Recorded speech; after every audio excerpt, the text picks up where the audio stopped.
Welcome everyone to our Sipping Thoughts chat with Dr. Rachna Khanna Singh, who is a leading mental health expert in India. And today we are talking about a lot of growing mental health concerns, especially sensitive to those people who are living alone. Adults that live alone have an 80% higher chance of having depression than those that live with other people.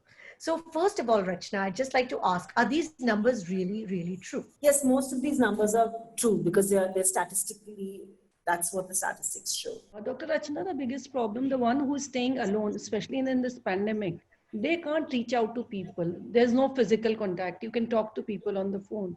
So again, handling this issue right now, how does one handle it that I am okay? We got a lot of concerns coming to, people coming to the clinic also reaching out to us for help, saying that, they're staying alone, they're losing track of time, when to wake up, when to eat, because अकेले खाने का मन नहीं करता है, late रात को TV देखते रहते हैं, सो जाते हैं, लेट दोपहर में उठते हैं.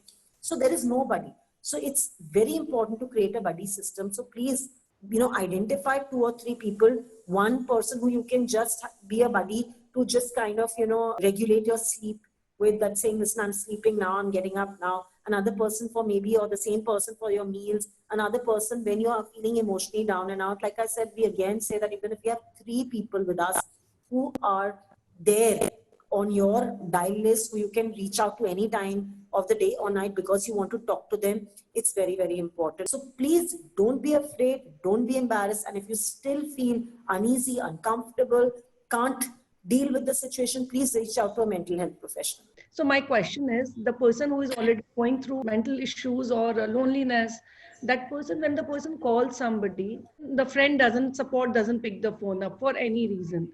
The mental dip that happens, that, oh my God, I am being a pain, I am being a botheration.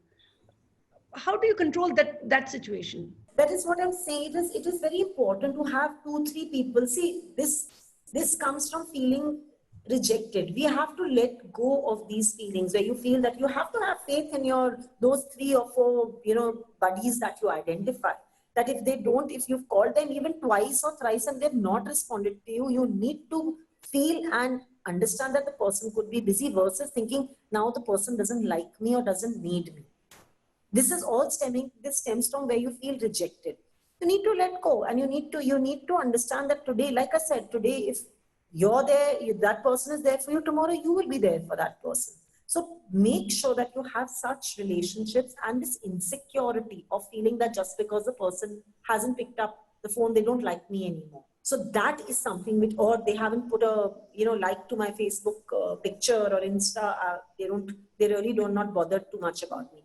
I think we need to really start letting go of these layers as a human race, where we need to come down to brass tacks of who is really there with us and who isn't.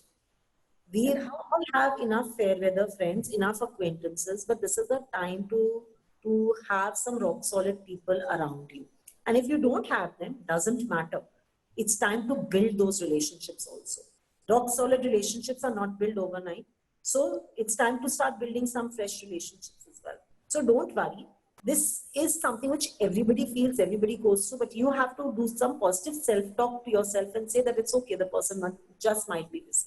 Somebody's living alone, you're not able to physically see them, you're just talking to them or seeing them on Zoom. Are there some other signs that we should be looking for? I think if you feel that the person is disconnecting from you, not being their usual self, not doing their usual things which they were indulging in doing earlier, like, let's say if they were indulging in making new dishes, discussing with you about some new TV shows or something, if they are not even doing that normal talk, they're being very withdrawn or they're being very weepy, those are some of the signs as well to watch out for.